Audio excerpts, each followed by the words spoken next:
Nous arrivons désormais au terme de cet après-midi riche et intense en réflexion. Pour conclure, mesdames et messieurs, j'ai l'immense plaisir et honneur d'accueillir celui qui est à l'origine de la Convention et actuel président, sous vos applaudissements, Bernard Cazeneuve. De love et de tendresse, finalement c'est ce qu'il nous reste. Que de l'amour, que de beaux gestes, pour essuyer le temps qui blesse. Un peu de love et de tendresse, finalement c'est ce qu'il nous faut. Que de beaux jours, que de beaux gestes, pour rattraper le temps qui presse. Un peu de love et de tendresse.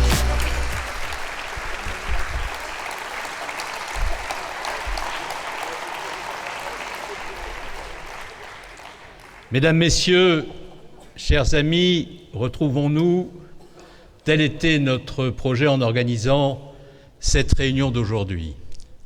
Retrouvons-nous entre les différentes composantes de la gauche réformiste, retrouvons-nous entre les différentes composantes de la Convention, retrouvons-nous par-delà ce que sont nos organisations pour essayer de faire en sorte que naisse une espérance. Et François Hollande avait raison de dire à l'instant qu'il faudra nous retrouver bien au-delà de ce rassemblement d'aujourd'hui, mais il faudra pour cela aussi que les ambitions pour soi-même, les combinaisons d'appareils, qui ne manifestent pas toujours la préoccupation d'abord de la France, s'effacent derrière l'amour de notre patrie et la volonté que nous avons de lui donner un projet.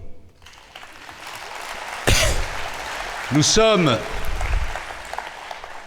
venus nombreux, une fois encore, pour dire ce soir notre détermination à voir les valeurs portées par l'universalisme français, c'est-à-dire une certaine conception de la liberté, de la démocratie, de l'état de droit, cela a été rappelé excellemment à l'instant, endiguer la montée de l'extrême droite en France, mais aussi partout en Europe.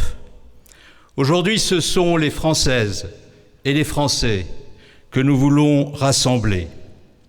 Vous l'avez dit à plusieurs reprises dans vos interventions, beaucoup sont désespérés par le bruit des dégagismes et le désordre politique et institutionnel où certaines décisions hasardeuses ont plongé notre pays. À notre peuple, nous devons redonner confiance et faire naître en lui de nouveau l'espérance. C'est le sens profond de ce rassemblement.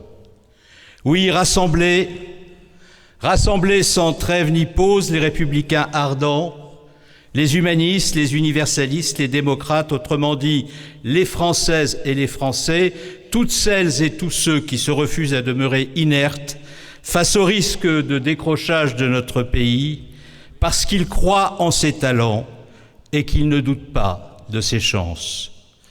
Nos compatriotes, pour une immense majorité d'entre eux, j'en suis convaincu, ne se résignent pas au grand fracas des outrances, à la stratégie de l'affrontement de tous contre tous, à l'ascension de l'extrême droite qui n'est pas inéluctable. Ils savent, pour beaucoup d'entre eux, que nous pouvons gagner, à condition d'être unis et que les lignes toujours soient claires. Alors merci à toutes celles et tous ceux qui ont compris le sens de notre démarche, qui ont accepté d'être ensemble aujourd'hui. Merci aux syndicalistes qui ont débattu avec une sincérité qui nous oblige.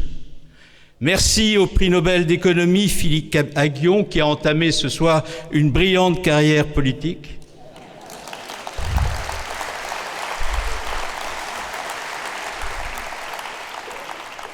Merci aux universitaires qui ont bien voulu dispenser un temps dont on sait qu'il est précieux pour nous éclairer de leur lumière. Merci chaleureusement à Raphaël Glucksmann, Carole Delga, François Hollande, Stéphane Le Foll, François Rebsamen et à tous les élus qui sont ici, aux parlementaires, à toutes les composantes de la Convention pour leur présence. Merci aux 150 experts issus de l'administration, du monde syndical, des entreprises qui accompagnent la Convention.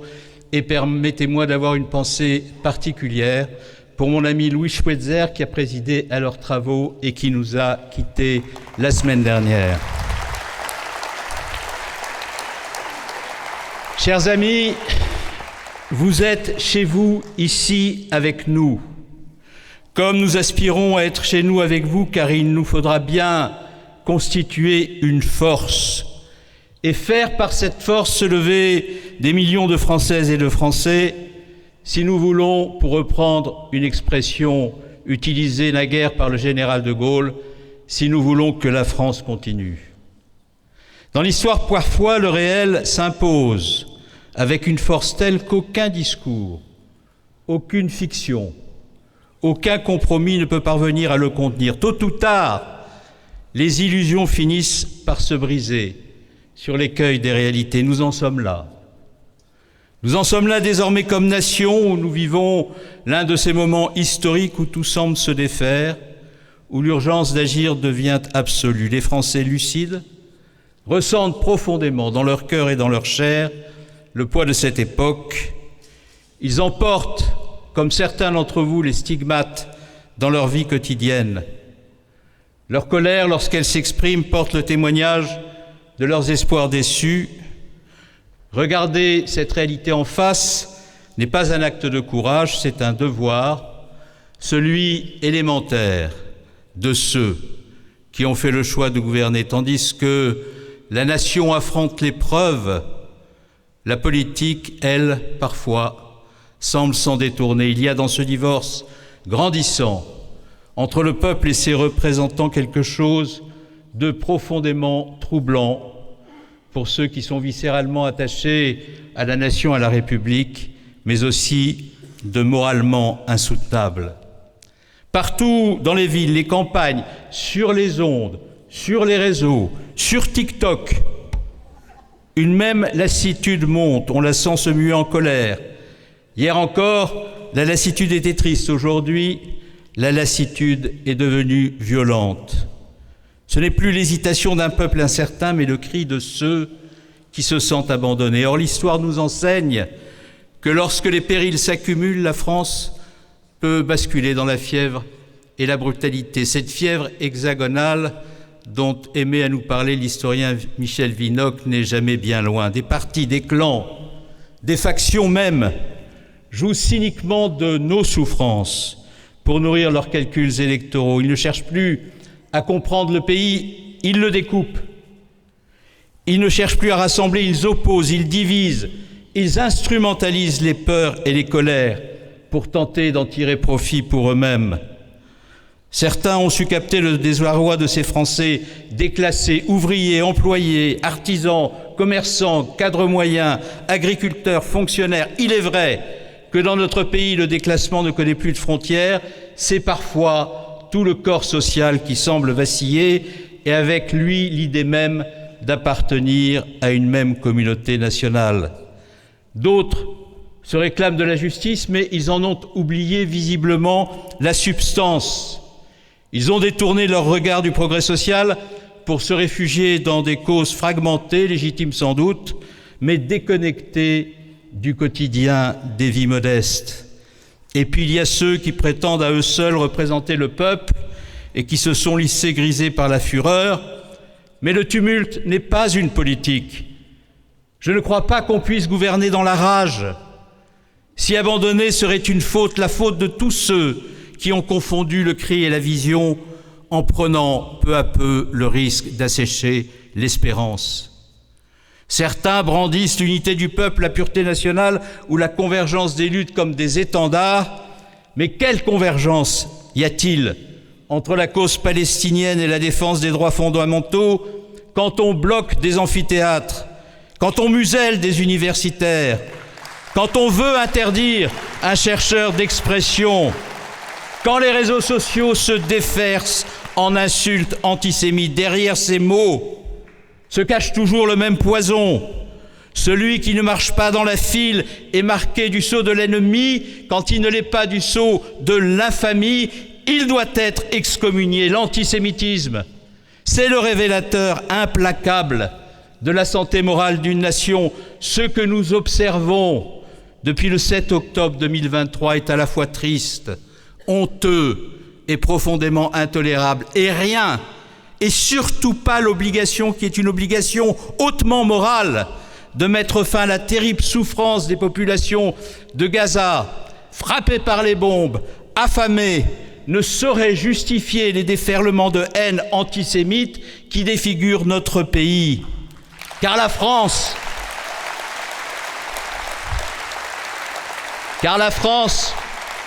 dans son âme profonde, ne choisira jamais entre les douleurs, parce qu'en humanistes et universalistes que nous sommes, nous les Français, nous reconnaissons toutes les douleurs dans leur commune humanité. Elle ne confondra jamais la défense d'un peuple avec la haine d'un autre. Et à tous ceux qui, à gauche, se sont laissés contaminer par cette pente, je veux rappeler le magnifique discours de François Mitterrand à la Knesset en mars 1982, qui rappelait ce qu'était l'exigence des deux États, le renoncement au terrorisme pour l'un, le refus de la colonisation pour l'autre, et pour les deux, le respect de ce que sont les droits fondamentaux prévus par le droit international. Mais ne donnons pas plus d'écho à la parole de ceux qui entretiennent la division et se nourrissent de nos misères. Parlons de ceux qui attendent et qui espèrent. Parlons donc des Françaises et des Français. La lucidité, le devoir exige que nous regardions nos chers compatriotes dans les yeux pour leur dire « oui, vous avez été entendus ». Compte tenu de ma taille d'ailleurs et de la disposition de la tribune, j'ai du mal à le faire. Et regardez dans les yeux. Je le dis pour les organisateurs qui ont tout réussi, sauf cette tribune.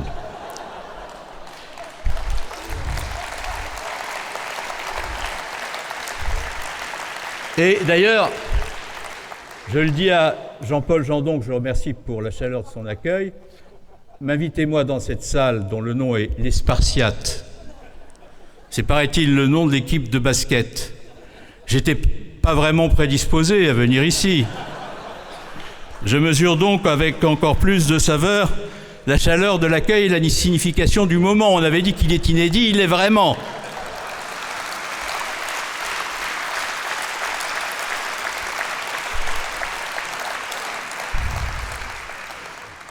Mais je veux revenir au sujet qui nous occupe. Parlons des Françaises et des Français. La lucidité, le devoir exige, disais-je, que nous regardions nos compatriotes dans les yeux. Leur dignité doit être restaurée. Nous allons tout mettre en œuvre pour que leur niveau de vie réponde à leurs préoccupations sur le pouvoir d'achat, ce qui veut dire qu'il nous faudra sauvegarder les droits sociaux, que nous entendons leur donner la considération morale qui leur est due par la République et ses représentants, et bien entendu qu'en contrepartie, chaque citoyen leur doit. Et pour cela, nous devrons consentir ensemble aux efforts nécessaires. Nous en sommes bien entendu capables, car ensemble, tous ensemble, et par-delà cette salle, le rassemblement doit être large et ample. Nous en avons la capacité, car nous constituons un grand peuple. Voilà la seule direction qui peut permettre à la nation de renouer avec ses idéaux et de retrouver son unité. Certains aspirent à la rupture avec tout ce qui nous constitue comme nation. Mais la seule rupture, et c'est aussi ce que j'ai eu envie de vous dire ce soir, la seule rupture qui se justifie, est celle qui doit nous conduire à tourner radicalement le dos à l'entre-soi, à la connivence, à la mise en scène, avec les décors de Roger Hart et les costumes de Donald Cardwell, à moins que ce ne soit l'inverse, car tout cela n'est pas d'excellente qualité, qui ont trop souvent bafoué l'action et la vérité, en laissant s'installer la peur, en tolérant que les inégalités se creusent, en transformant la politique en un mauvais spectacle, alors qu'elle n'aurait jamais dû cesser d'être un service, on a affaibli la confiance du pays. Et c'est cette confiance aujourd'hui qu'il nous faut ardemment reconstruire, ardemment, patiemment, sincèrement, et radicalement en renouant avec nos concitoyens et en abandonnant les postures. Il est une ironie d'ailleurs cruelle de l'histoire. Alors que les formations extrémistes cherchent à saper les fondements de nos institutions et que des puissances étrangères s'emploient, cela a été dit excellemment par Raphaël et François et Cécile, à nous déstabiliser, c'est le moment où le sommet de l'État, par ses errements, contribue à l'affaissement national. Oui, il faut le dire avec gravité, et cela me peine d'avoir à vous le dire, celui qui est le gardien du pacte républicain, je veux parler du président de la République, ne peut pas et ne doit pas en altérer les équilibres. 5 premiers ministres en 3 ans et demi, un record funeste sous la Ve République. Je me souviens de journalistes, certains sont ici, qui me moquaient lorsque j'ai quitté Matignon en mai 2017 sur le thème « Vous avez été le Premier ministre de la Ve République qui aura duré le moins longtemps ». Mais je leur disais déjà, mais comme nous allons revenir à la 4e, je serai celui de la 4e qui aura duré le plus longtemps. Et finalement, cette intuition n'était pas totalement fausse. Des gouvernements ballottés, au gré des humeurs et des sondages, une dissolution précipitée sans raison en 2024, tout cela a réveillé les démons d'une 4e République dont le retour était pour notre génération inconcevable. Le nouveau monde, promis en 2017, parfois avec arrogance et mépris pour ceux qui avaient exercé la responsabilité du pouvoir sans être toujours garantis de bien faire, mais tout en essayant de faire au mieux, ce nouveau monde a permis le retour des pires travers d'un ancien monde dont le général de Gaulle avait voulu nous protéger des errements. Alors aujourd'hui, la France doute. Les sondages, comme les scrutins le disent, élus, institutions, partis, le rejet est massif. C'est cette fracture politique et morale qu'il est désormais urgent de réduire si nous voulons à notre tour réduire l'extrême droite. Pensant y parvenir, certains, par opportunisme ou par aveuglement, appellent à précipiter les échéances, à renverser, à destituer, sans se préoccuper des effets dévastateurs du grand chamboule-tout qu'ils appellent de leur vœu. Mais la solution n'est pas dans le fracas, elle est dans le rétablissement patient de la confiance, dans le travail, de la raison et de la mesure. Le président de la République, du moins peut-on l'espérer, partira en son temps, démocratiquement. Mais aujourd'hui, ce n'est pas une personne qu'il nous faut atteindre, c'est davantage un désordre qu'il nous faut réparer. Il n'est rien de plus dangereux en période d'incertitude, cela a été dit justement, que d'affaiblir les institutions qui assurent notre cohésion. Car les dangers qui nous guettent, disons-le, n'ont sans doute jamais été plus grands depuis la fin de la guerre froide. Le monde est en désordre, les alliances vacillent, les puissances se défient. La guerre s'invite à nouveau sur le continent européen. Le nationalisme, c'est la guerre, nous enseignait François Mitterrand au crépuscule de sa vie. Et le retour des impérialismes, c'est la guerre partout, car la force qui prétend submerger le droit international menace la paix et la concorde entre les peuples. La menace russe sur le flanc oriental de l'Europe n'est pas un souvenir d'histoire. Cette menace, cela a été rappelé il y a quelques minutes avec talent, elle est là, brutale, cynique, déterminée. Nos chefs militaires, femmes et hommes de courage et de devoir, nous alertent continuellement avec gravité. Un conflit de haute et de longue intensité n'est plus une hypothèse lointaine. Ces voix qui s'adressent à la nation ne parlent pas le langage de la peur, mais celui du réalisme, du service et du sacrifice. Nous devons les écouter et consacrer à la défense vitale de notre pays tous les efforts nécessaires. Défendre la France, c'est d'abord défendre l'Europe. Et défendre l'Ukraine, c'est défendre l'idée même d'un continent libre, celui qui refuse de plier devant la loi du plus fort et aspire à défendre la démocratie. Mais soutenir l'Ukraine, c'est aussi repenser notre propre sécurité et notre rapport à la puissance pour que la France demeure ce qu'elle a toujours été, une nation libre dans ses choix et responsable de sa force.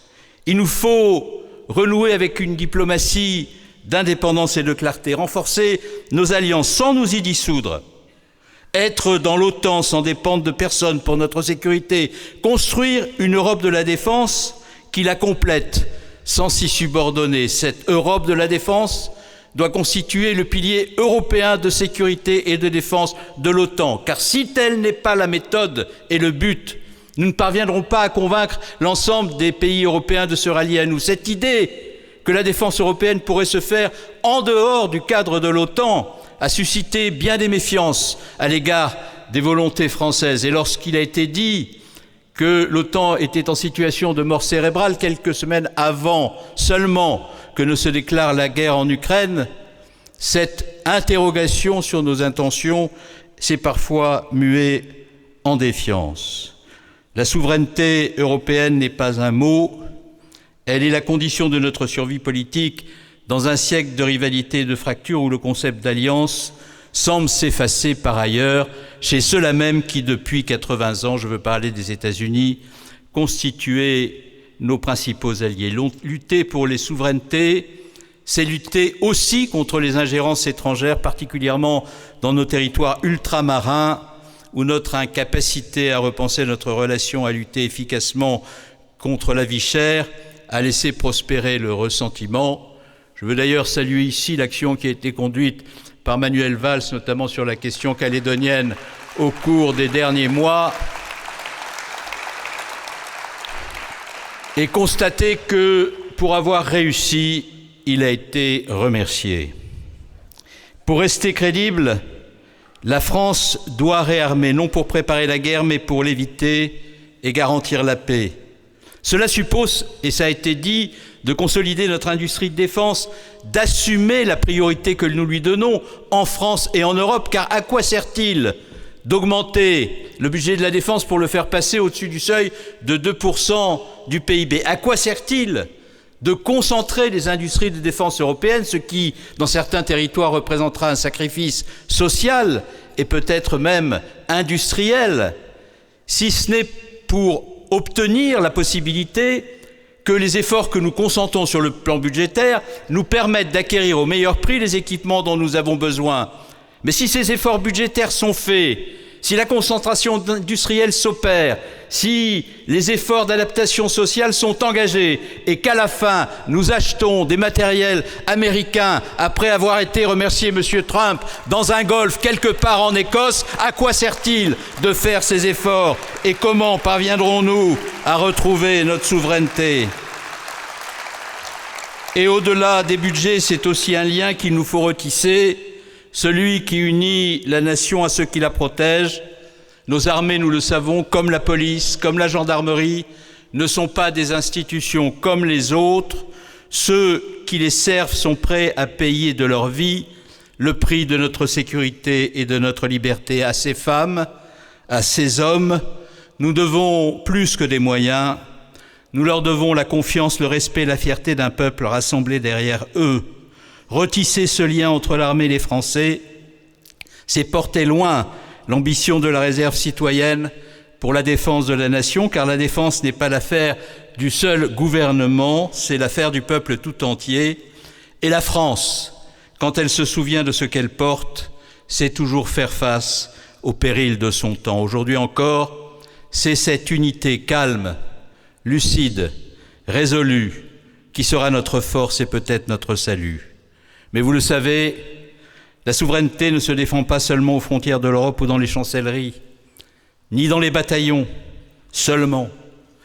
Elle se gagne aussi patiemment dans nos usines, nos ports, nos laboratoires, nos terres, par les savoirs que nous transmettons. C'est là, dans le travail et la production, que se joue aussi la liberté des nations.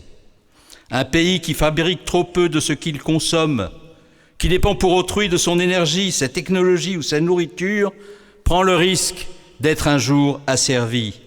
On a voulu faire croire à la France qu'elle pourrait vivre d'économies virtuelles et de croissance importée. Elle a, pendant trop longtemps, laissé partir ses usines, ses ingénieurs, ses ouvriers, comme on se sépare d'une part de soi-même. Sait-on que la France compte aujourd'hui, je parle sous le contrôle de Philippe Aghion, aux côtés de Chypre, de Malte, du Luxembourg, de la Grèce, parmi les 5 pays industrialisés d'Europe qui sont le moins industrialisés au regard de leur PIB. Il faut désormais rebâtir une économie réelle, enracinée dans les territoires, et oui, vous avez raison, monsieur le prix Nobel, tournée vers l'innovation. Cela commence par la recherche, par la formation, par la revalorisation du travail manuel et industriel, ces métiers sans lesquels il n'est ni progrès ni dignité. Redonnons à chaque jeune la possibilité de se former un métier utile, de trouver près de chez lui un emploi qui ait du sens et de participer au redressement du pays. Cette reconquête, elle exige une volonté politique claire, un plan décennal de réindustrialisation, des filières stratégiques soutenues par l'État, des règles stables pour ceux qui investissent, mais aussi des protections pour ceux qui produisent et travaillent. Elle suppose un plan ambitieux d'investissement qui ne pourra être européen avec une énergie abondante et décarbonée, ainsi qu'un effort massif pour la formation et la recherche. Et partout, dans les territoires oubliés, des zones d'activité, des centres de savoir, des écoles, des métiers, des mécanismes d'incitation aux investissements productifs, car l'industrie n'est pas un souvenir, elle est le socle de notre avenir. Un pays qui produit est un pays libre. Mais au-delà des outils, c'est un esprit qu'il faut retrouver, celui du faire, du construire, du transmettre. Ce que la France a de meilleur, son intelligence, son ingéniosité, son goût de la précision, de la beauté, de la culture, sa passion des œuvres de l'esprit humain, tout cela doit de nouveau irriguer son rayonnement et notamment celui de son économie. Dans chaque région, dans chaque bassin de vie, l'industrie doit redevenir une aventure collective et une promesse d'avenir. Je me souviens de ce très beau déplacement fait il y a de cela quelques semaines dans le Nord-Pas-de-Calais, là où le Rassemblement national grignote, élection après élection, les suffrages pour prendre et ramener à lui tous les territoires, avec Frédéric Speck, qui s'est exprimé tout à l'heure, responsable CGT de la magnifique usine de la cristallerie d'Arc, où j'ai pu constater, dans une union parfois conflictuelle, un rapport de force toujours entretenu, entre les patrons et les salariés, un même amour des métiers, de l'industrie, de l'innovation, une même fierté de créer par la machine et une même fierté française. C'est ainsi et seulement ainsi que nous retrouverons cette fierté de produire, l'indépendance de décider, la liberté d'agir. Rebâtir, bien sûr, ce n'est pas seulement fabriquer, c'est apprendre à durer. Car nous avons bien conscience, les uns et les autres, et notamment les plus jeunes générations, qu'il ne sert à rien de produire si ce que nous produisons épuise peu à peu ce que nous sommes. La puissance que nous voulons retrouver doit être une puissance responsable. Le dérèglement climatique n'est plus une menace lointaine. Il bouleverse nos saisons, ravage nos forêts, fragilise nos récoltes et nos vies. L'écologie n'est plus une option morale, elle est la condition même de notre survie collective et notre souveraineté. Il ne s'agit ni de ralentir, ni de punir, mais d'inventer un autre modèle, celui d'une modernité qui réconcilie la nature et le progrès. Nous devons engager une transition écologique, à la fois planifiée, partagée, lucide dans ses choix et juste dans ses efforts. Elle suppose des priorités claires, la rénovation des logements pour réduire les émissions, la précarité énergétique et soutenir le pouvoir d'achat des plus modestes des Français. La relance des transports collectifs décarbonés pour désengorger nos villes, limiter l'utilisation de la voiture et encourager le pouvoir d'achat des plus modestes, la modernisation de l'agriculture pour qu'elle reste à la fois productive, respectueuse du vivant et de la biodiversité, et pour encourager le pouvoir d'achat des agriculteurs qui ont raison de se battre pour pouvoir vivre de leur travail, tant leur travail est dur. Cette transition appelle aussi une stratégie énergétique à long terme. Elle repose sur la complémentarité du nucléaire et des énergies renouvelables, deux piliers d'une même indépendance. C'est ainsi que la France redeviendra une nation d'équilibre, indépendante, écologique, capable de répondre à ses besoins sans compromettre les besoins des générations futures. Chaque effort consenti pour le climat doit être un effort pour l'emploi, pour la vie locale, pour le lien social. Aucun territoire ne doit être laissé à l'écart de cette révolution. Une planification territoriale, conduite avec les élus et les citoyens, doit donner un sens concret à la transformation. Elle doit présider à un nouvel élan décentralisateur et à une mobilisation de l'État se traduisant par une ambitieuse politique de déconcentration. Les élus des collectivités locales, et il en est de nombreux dans cette salle, ont besoin d'un statut qui les définissent et le reconnaissent dans leur mission, mais aussi d'interlocuteurs attentifs au sein des administrations centrales et déconcentrées qui les accompagnent dans leurs projets. Car la transition écologique ne doit pas opposer les territoires aux métropoles, l'industrie à l'environnement, le présent à l'avenir. Elle doit les réconcilier dans un même projet de civilisation. Mesdames, Messieurs, la politique doit retrouver ce qu'elle n'aurait jamais dû perdre, le sens du réel et de notre nation. Si la transformation prendra des années, nous n'avons que quelques mois pour affronter l'urgence, la crise budgétaire, c'est-à-dire la dette qui nous plombe, et les déficits qui la nourrissent, mais aussi le soutien du pouvoir d'achat des plus modestes. Il faut, pour y parvenir, promouvoir l'esprit de responsabilité et de compromis. Il faut aussi rompre avec la verticalité, faire des corps intermédiaires, des syndicats, des partis rétablis dans leur rôle, les partenaires d'une ambitieuse transformation de notre société. Au-delà de l'urgence, nous devons tous ensemble offrir aux Français un horizon, un destin à la hauteur de notre nation. Et ce destin, il passe par l'école. Pour nous, l'école est le lieu où tout commence. C'est à l'école que se forge l'esprit critique, c'est à l'école que chaque enfant apprend à devenir un citoyen libre et éclairé, capable de résister à TikTok.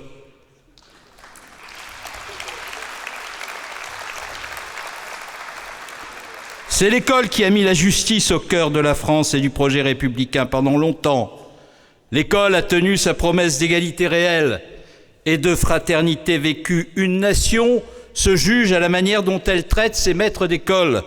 Nous disait Victor Hugo, aujourd'hui, nos enseignants sont épuisés, mal considérés, parfois humiliés, ils se sentent aussi menacés.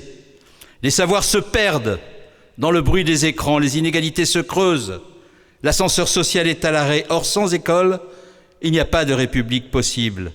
Alors faut-il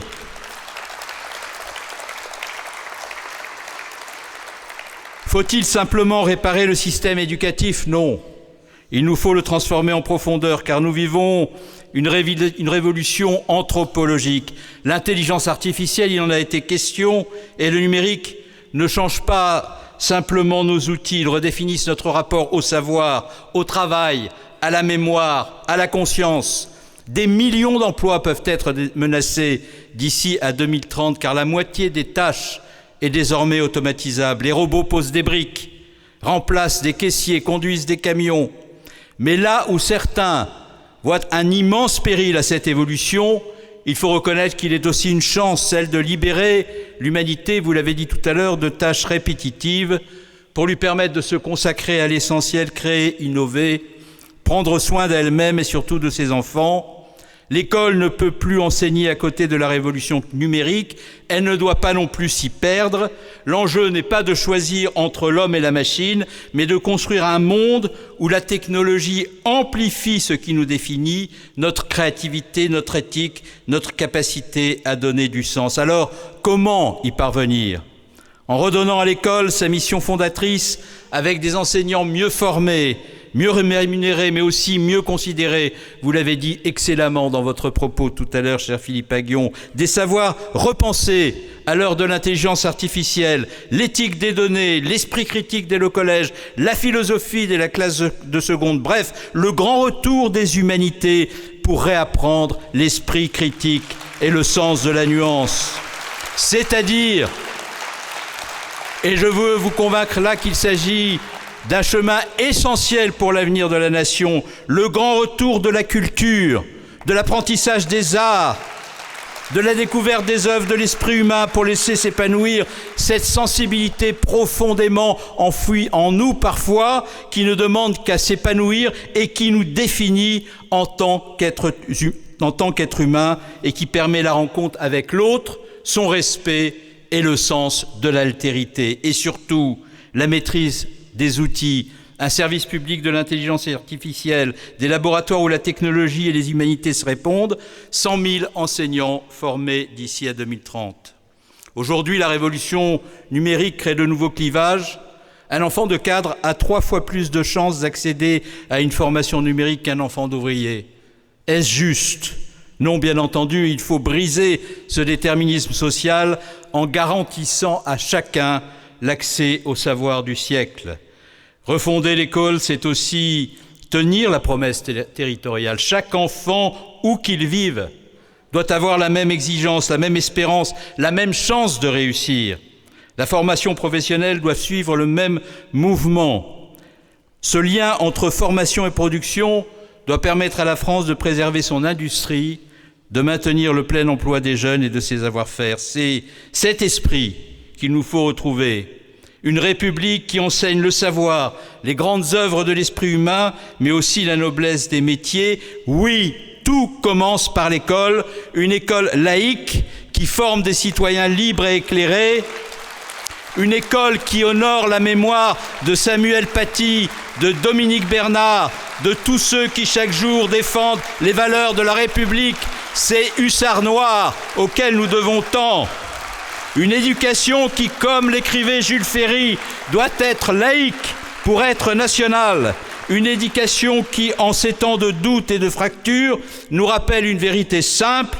La raison, la science et le débat sont nos premiers atouts pour construire un avenir commun. La France ne se sauvera pas contre sa jeunesse, ni sans elle, mais c'est par elle qu'elle se sauvera. Car notre continuité comme nation, notre fidélité à l'histoire, la promesse de notre avenir suppose toujours un flambeau qu'on transmet. Camus nous enseignait que la jeunesse est le miroir de l'avenir d'un pays. Si elle désespère, c'est tout un peuple qui perd son chemin. Et ce miroir aujourd'hui, il nous renvoie une image d'inquiétude. La jeunesse française souffre de précarité d'abord, des étudiants contraints de se priver d'un repas chaque jour, des associations très belles comme l'association Linky qui se mobilise et se bat pour essayer de faire en sorte que cela soit corrigé, des jeunes actifs qui ne trouvent ni logement, ni avenir stable, des apprentis qui renoncent faute de moyens. Cette jeunesse, elle souffre d'injustice quand l'effort ne paie plus, quand le mérite n'ouvre plus de portes. Elle souffre enfin de solitude dans un monde où le collectif s'efface et où la réussite se mesure à la surface d'un écran. Nous devons lui rendre à cette jeunesse la possibilité de vivre, d'espérer, de se construire. Nous appartenons, pour beaucoup d'entre nous, à une génération qui, en 1981, s'était mobilisée autour du slogan de François Mitterrand « Changer la vie ». Et nous pensions qu'il était possible, par la volonté politique, par l'action collective, par la part de rêve que la politique emporte toujours avec elle, de changer vraiment le cours des choses. Mais la jeunesse d'aujourd'hui ne se bat plus pour changer la vie. Elle se bat pour que la vie soit possible sur la planète pour elle et pour ses enfants. D'où la radicalité qui parfois préside à son action. Radicalité qu'il faut comprendre, qu'on ne peut pas condamner a priori, mais à laquelle il faut bien trouver un débouché politique en créant les conditions d'un projet qui porte suffisamment d'espérance pour garantir que la vie sur la planète sera possible et par la force de la volonté politique que cette vie pourra être meilleure. Cela passe par des mesures simples, un plan pour le logement de la jeunesse, pour que chacun puisse habiter près de son lieu d'études ou de travail, une revalorisation des bourses pour les étudiants les plus précaires et les plus en difficulté, pour que la possibilité d'apprendre ne dépende pas des ressources familiales. L'apprentissage doit redevenir une valeur d'excellence, et lorsque l'avenir se rétrécit, lorsque l'effort ne mène plus à la dignité, si nous n'agissons pas, la colère monte. Elle cherche des cibles, des dérivatifs, des échappatoires. Et c'est dans ce vide que se glisse alors la violence, le repli et parfois la haine. Lina, 15 ans, poignardée pour avoir dit non. Naël, 17 ans, dont la mort a embrasé le pays. Dina, 14 ans, poussée au suicide par le harcèlement. Amine Kessassi qui pleure son frère, assassiné par les réseaux de la grande criminalité et du trafic de drogue, et qui dénonce à Marseille l'intimidation par le crime. Ces drames disent une même détresse. Une jeunesse livrée à elle-même, souvent sans repère, parfois sans secours, le plus souvent sans soutien. Mais c'est là, dans cette fracture morale autant que sociale, que s'enracine une part de l'insécurité qui nous ronge. L'insécurité n'est plus ce spectre lointain relégué aux marges des grandes métropoles. Elle s'est installée tenace au cœur même de notre contrat social, rongeant la confiance des citoyens dans la République protectrice. Ce n'est plus seulement la peur d'un danger abstrait, mais l'expérience quotidienne d'un État qui ne parvient plus à tenir son premier devoir, protéger et faire respecter l'ordre public. Restaurer la sécurité, c'est d'abord restaurer la confiance. La République doit redevenir visible, non dans les chiffres, mais dans la vie quotidienne. Une police qui connaît les visages, comprend les tensions et agit avant que le pire n'advienne. Des équipes ancrées, formées, respectées, affectées, fidélisées dans les quartiers qui parlent, préviennent, rassurent.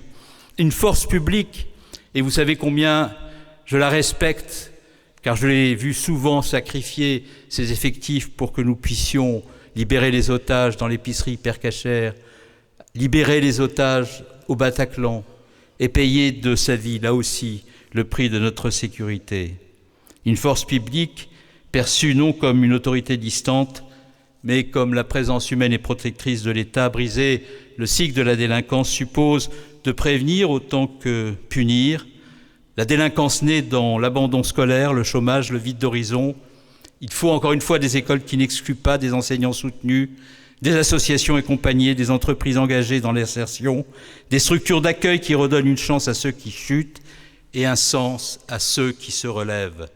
Et lorsque la République est attaquée, elle doit répondre sans trembler. Les trafics, les violences organisées, les féminicides produits d'une violence abjecte, les économies parallèles ne sont pas des faits divers, ils sapent notre pacte social.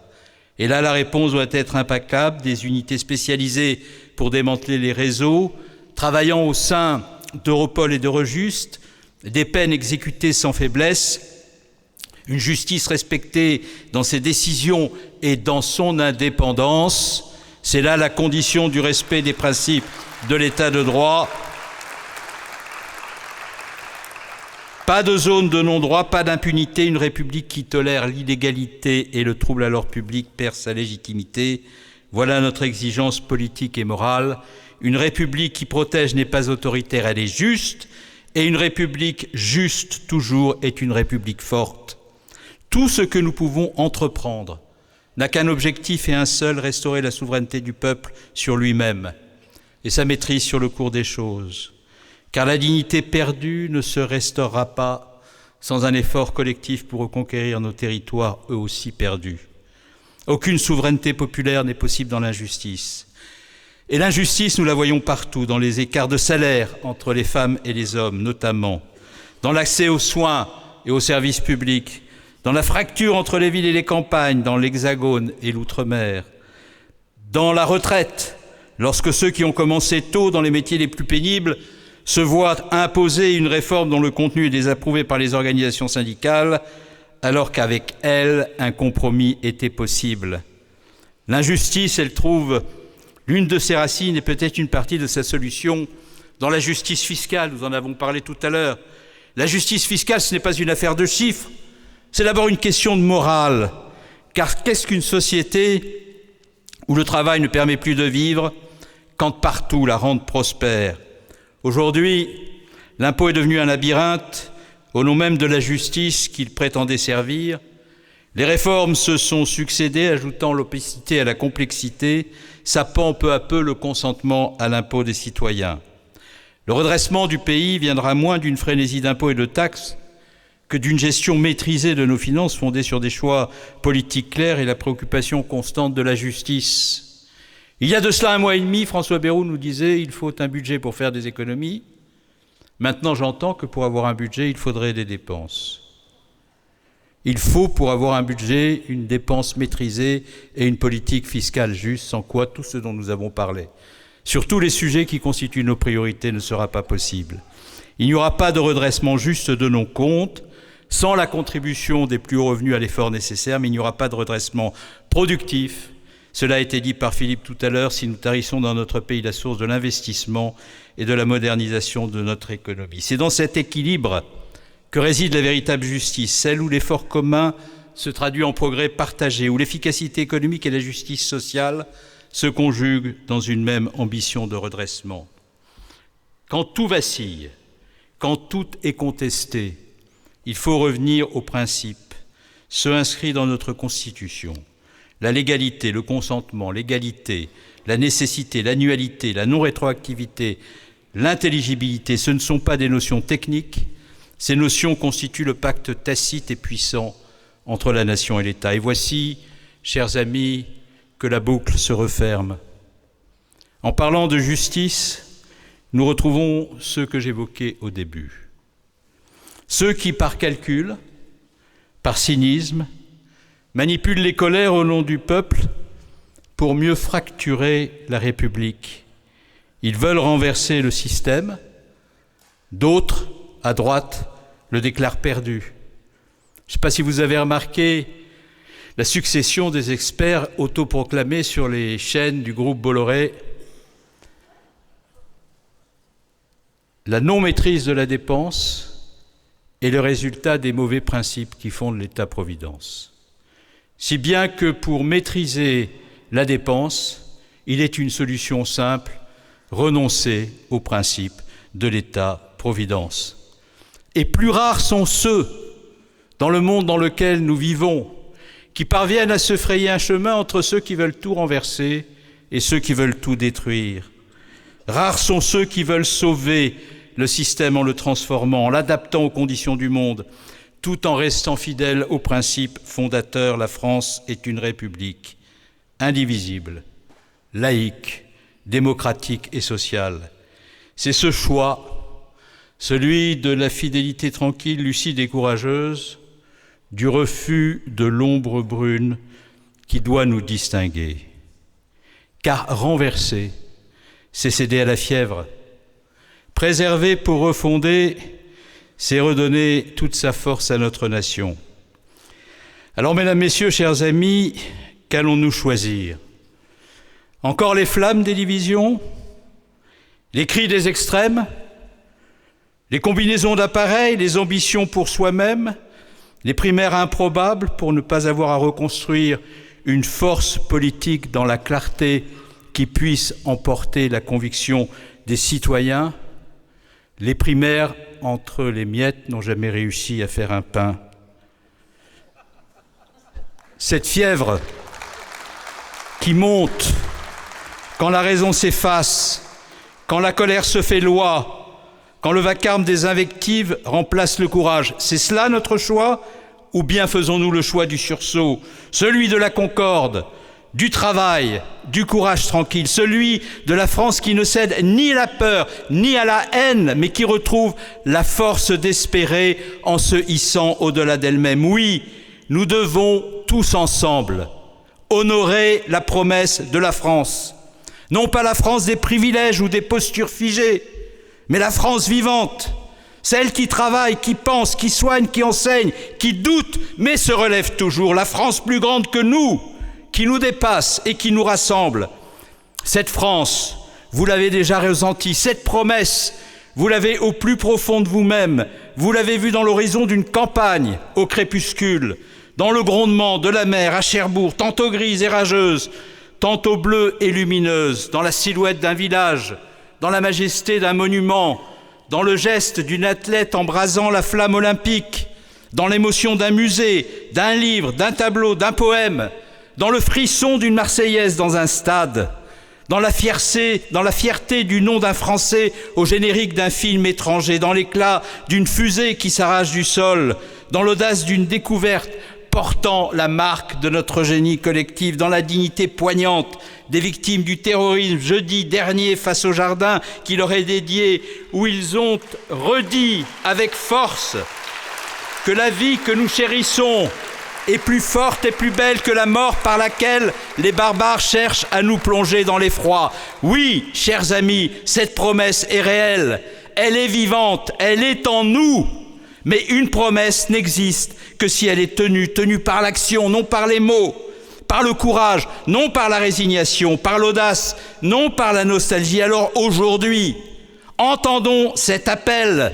Si la fièvre nous guette, c'est par la clarté qu'il nous faut répondre. Si la violence menace, c'est par la République qu'il nous faut tenir. Si la dignité est bafouée, c'est par la justice qu'elle sera rétablie. C'est là notre devoir et notre honneur que d'y répondre. C'est cela la promesse et l'appel de la France pour que vive la République et que vive la France.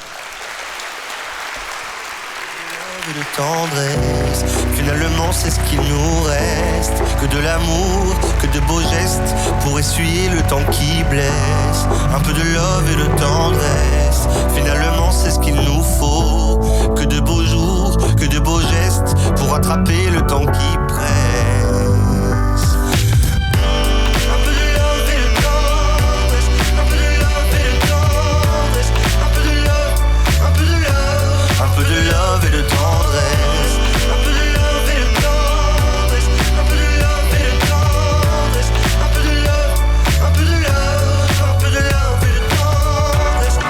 Fermé sans sentiment, tu as tenu longtemps comme ça, à faire des petits bâtons de sang sur les murs de ton célibat. Puis si tu vois ce que tu rates, tu n'auras pas mon amour 1000 fois. Alors que le taf s'en relâche,